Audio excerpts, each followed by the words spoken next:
斗气大陆，炼药师等级由低至落入下风。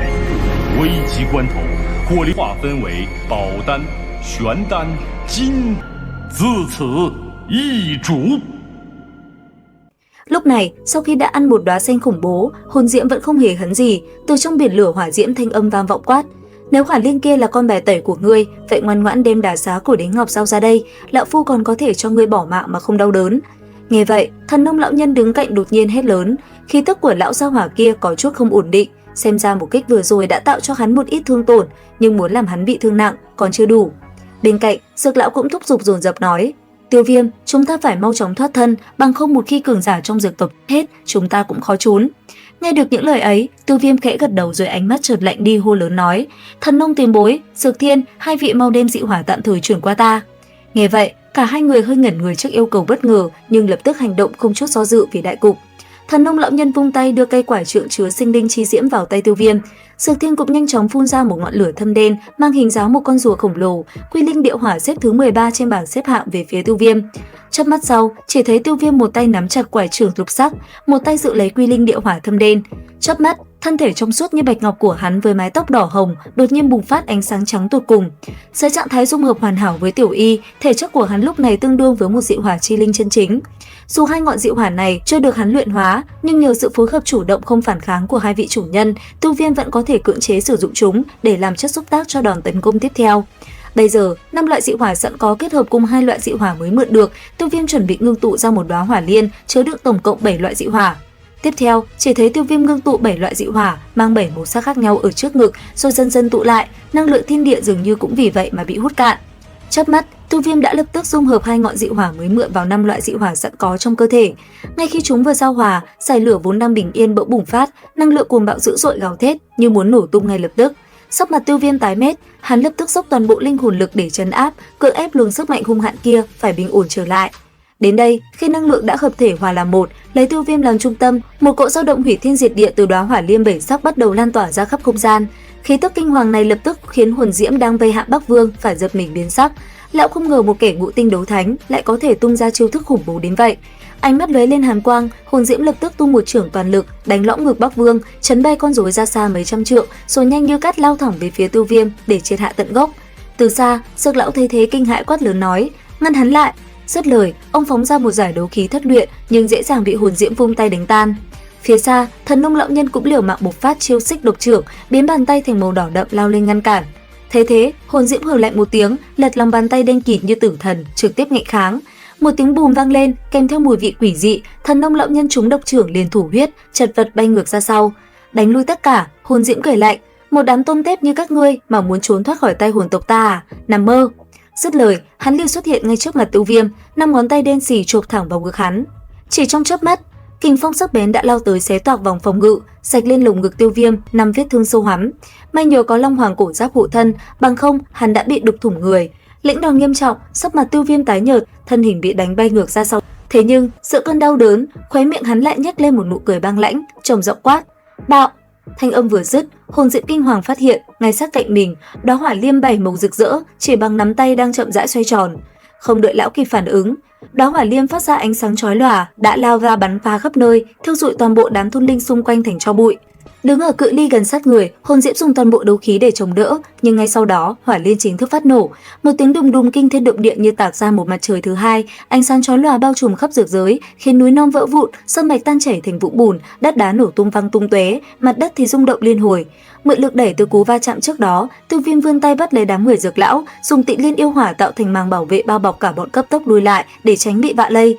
Khi cơn bão hủy diệt vừa tan, một luồng hắc khí từ trên trời rơi rụng, nện mạnh xuống đất làm vỡ nát phạm vi mấy ngàn trượng. Đó chính là cái xác của hồn diễm, dù được bao bọc bởi hắc khí, nhưng khí tức đã suy nhược tột cùng, hiển nhiên đã bị trọng thương nghiêm trọng. Đám người Thần Nông lão nhân từ xa cũng phải chấn động, hít một hơi lạnh trước sức mạnh không tưởng của Tiêu Viêm. Cùng lúc đó, Tiêu Viêm sắc mặt đã tái nhợt vì kiệt sức sau đòn bát sắc hỏa liên, hắn không chậm trễ vội vã vung tay trả lại sinh linh chi diễm và quy linh địa hỏa cho Thần Nông lão nhân và Dực Thiên. Làm xong, Tiêu Viêm khẩn cấp nói: "Đi mau, không gian nơi đó đã bị dư âm phá vỡ."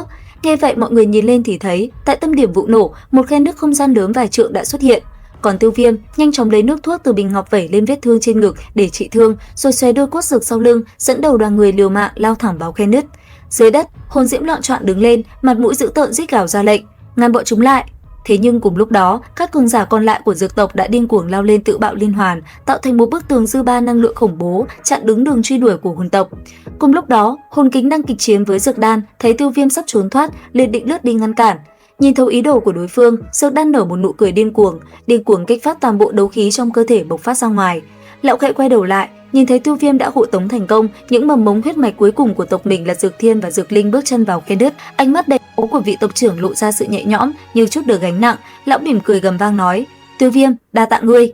Ngay sau lời cảm tạ đầy bi tráng ấy, một vụ nổ kinh hoàng với uy lực không kém gì đóa hỏa liêm bảy màu bùng lên dữ dội từ bản thể của Dược Đan, vang vọng khắp vùng không gian ngập tràn huyết sắc. Ông đã chính thức tự bạo chặn đường để cứu cho cuộc đào thoát của đoàn người Tiêu Viêm. Sau khắc đó, chỉ thấy cơn lốc hủy diệt bộc phát từ vụ tự bạo của Dược Đan quét ngang khắp dược giới, thiêu rụi gần hết sinh linh thành tro bụi và khiến đám cường giả hồn tộc, kể cả hồn kính và hồn diễm cũng phải kinh sợ tháo lui. Sau khi dư ba tan đi, mặt đất chỉ còn lại một hố sâu vạn trượng đen kịt. Nhìn về hướng phong ấn, hồn kính và hồn diễm tối sầm mặt khi phát hiện khe nứt không gian đang khép lại. Đám người Tiêu Viêm đã nhanh chân chạy thoát. Hồn kính khẽ chưởng một tiếng rồi vung tay chộp lấy một luồng sáng xé gió bay ra từ vị trí tự bạo, thu lấy mảnh đá xá của đế ngọc của dược tộc. Hồn hư tử từ bên cạnh lướt đến âm trầm chất vấn lý do để sống mất mục tiêu sau khi đã tiêu diệt xong nhóm người Vạn Hỏa trưởng lão. Đối mặt với sự trách móc, hồn diễm dù sắc mặt lúc xanh lúc trắng nhưng vẫn lạnh lùng thừa nhận bản thân đã khinh địch trước sức mạnh bộc phát vượt tầm thất tinh đấu thánh của Tiêu Viêm. Tuy nhiên, hắn cũng liền vạch ra kế hoạch tiếp theo, ra lệnh truyền tin cho hai vị cường giả hồn sáp và hồn đồ đang canh giữ bên ngoài không gian phối hợp chặn đầu, quyết đoạt bằng được khối cổ ngọc trong tay Tiêu Viêm. Sau đó, ba người hồn tộc nhe răng cười tàn nhẫn, bắt tay vào thu thập huyết mạch chi lực còn sót lại của dược tộc, hòng giúp tộc trưởng tiến thêm một bước lên cảnh giới đấu đế tối cao, đồng thời nhắc lại mối thù năm xưa với Tiêu tộc và Tiêu Huyền. Trong khi đó, tại một phiến không gian cách dãy núi Thần Nông vài trăm dặm, vết nứt không gian vạn vẹo hiện ra và đoàn người Tiêu Viêm chật vật lao ra ngoài, đáp xuống một ngọn núi an toàn. Nhận thấy đã thoát khỏi lồng giam, mọi người mới thở phào nhẹ nhõm. Dược lão lo lắng kiểm tra vết thương sâu hoắm trên lồng ngực Tiêu Viêm, nhưng hắn khẽ lắc đầu, lập tức vận chuyển Tịnh Liên yêu hỏa, bốc lên một làn sương trắng, bốc toàn bộ hắc khí kình lực ăn mòn ra ngoài rồi uống đan dược hồi phục. Nhìn về phía dãy núi Thần Nông xa xôi, này đã thây ngang khắp đồng, 10 tộc nhân trẻ tuổi được cứu ra đồng loạt quỳ sụp xuống khóc nấc thảm thiết. Dược Thiên và Dược Linh cố giữ bình tĩnh, gạt nước mắt tiến đến ôm quyền trịnh trọng với Tiêu Viêm nói: "Tiêu Viêm tiên sinh, đại ân đại đức khó mà báo đáp, ngày sau nếu có cơ hội, Dược Thiên sẽ dùng mạng để đền ơn." Đáp lại, Tiêu Viêm khẽ phất tay, hắn hiểu rằng từ nay về sau họ phải tự dựa vào chính mình để sinh tồn. Trước câu hỏi của Dược lão về bước đi tiếp theo, Tiêu Viêm lập tức phân tích tình hình và quyết định sẽ cùng hai anh em Dược Thiên, Dược Linh tiến thẳng tới cổ độc để thông báo tin tức diệt tộc này, từ đó liên minh với Viêm tộc và Lôi tộc nhằm ngăn chặn dã tâm của hồn tộc. Đối với nhóm hậu nhân còn lại, hắn sắp xếp cho họ theo Dược lão rút lui về Thiên phủ liên minh trước để gia tăng phòng thủ lên bước cao nhất. Thần Nông lão nhân đứng bên cạnh suy nghĩ một lát, rồi cũng quyết định gia nhập Thiên phủ liên minh để lánh nạn và tìm gặp Đan Tháp lão tổ, khiến Tiêu Viêm mừng rỡ vô cùng vì liên minh có thêm một vụ cường giả lục tinh đấu thánh tọa chấn.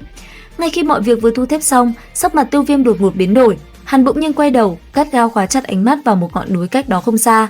Ở đó, một bóng người vác thanh quỷ đầu đao to màu đỏ sậm đang nghiêng người dựa vào gốc cây, lộ ra đuôi đồng tử đỏ tươi để đáng sợ. Nhận ra ánh nhìn của Tiêu Viêm, kẻ thù ác khẽ nhếch môi cười lạnh đầy tà dị nói: "A, bị phát hiện sao?" Dứt lời, hắn ta lập tức bùng phát một luồng sát khí ngập trời, bao trùm lấy toàn bộ ngọn núi, chính thức chặn đứng đường lui của đoàn người. Khi Tiêu Viêm ngưng trọng nhìn về phía đỉnh núi phía xa, Dược lão mới lẩm bẩm nói: "Tên này là hồn sát, một trong hồn tộc tứ ma thánh thực lực, không hề kém hơn hồn kính và hồn diễm." Còn Thần Nông lão nhân, ông thở dài nói: "Vì tiêu diệt dược tộc, hồn tộc đã phái hết tất cả cường giả ra rồi." Cùng lúc đó, hồn sát cũng lẩm bẩm, không ngờ rằng lại có người thực sự có thể xé rách không gian phong ấn của hư vô đại nhân. Dứt lời, hắn đạp vào hư không, lóe lên mấy cái liền xuất hiện ở trên bầu trời, nhìn xuống đám người Tiêu Viêm hỏi: "Chắc ngươi là Tiêu Viêm hả? Nghe nói, ngay cả hồn diệm lão nhân kia cũng chịu thiệt trong tay ngươi, người của Tiêu tộc quả nhiên không đơn giản. May mà năm đó, hồn tộc ta quyết định tiêu diệt Tiêu tộc các ngươi, chứ nếu không cục diện hiện giờ trên đại lục đã khác rồi." Nghe thế, Dược lão truyền âm hỏi: "Làm sao bây giờ? Không ngờ chúng ta trốn hổ lại gặp sói." "Lão sư, các người đi trước đi, ta chặn hậu." Nghe vậy, Dược lão biến sắc hỏi: "Cái gì? Trừ một mình con thì sao có thể là đối thủ của hắn?" "Yên tâm, con có tính toán rồi, mọi người mau đi càng xa càng tốt, rồi thu liễm khí tức, ta ngăn chặn tên này rồi trực tiếp chạy đến cổ tộc." Dứt lời, Tiêu Viêm lấy ra một bình ngọc, bên trong đựng cửu phẩm huyền đan mà hắn vừa luyện chế. Thấy viên đan dược đó, Dược lão giật mình, loại đan dược này có dược lực vô cùng khủng khiếp, với thực lực của Tiêu Viêm cũng không thể tùy tiện sử dụng. Tuy lo lắng như vậy, nhưng tình thế cấp bách, nhìn học trò ông nói: Con cẩn thận một chút, nếu thoát hiểm được thì bóp nát mảnh ngọc này, ta sẽ cảm ứng được. Dược lão đắn đo một hồi rồi đưa cho Tiêu Viêm một mảnh ngọc, rồi quát khẽ một tiếng, thân hình nhanh chóng lướt đi. Đến đây thì hết tập 210 phần 5 đấu phá thương khung. Tiếp theo tập 211 Tiêu Viêm sẽ đại chiến hồn sát, liệu rằng hắn có thể chiến thắng hay không? Theo dõi kênh YouTube Review 5 phút để biết thêm chi tiết các bạn nhé. Xin chào và hẹn gặp lại.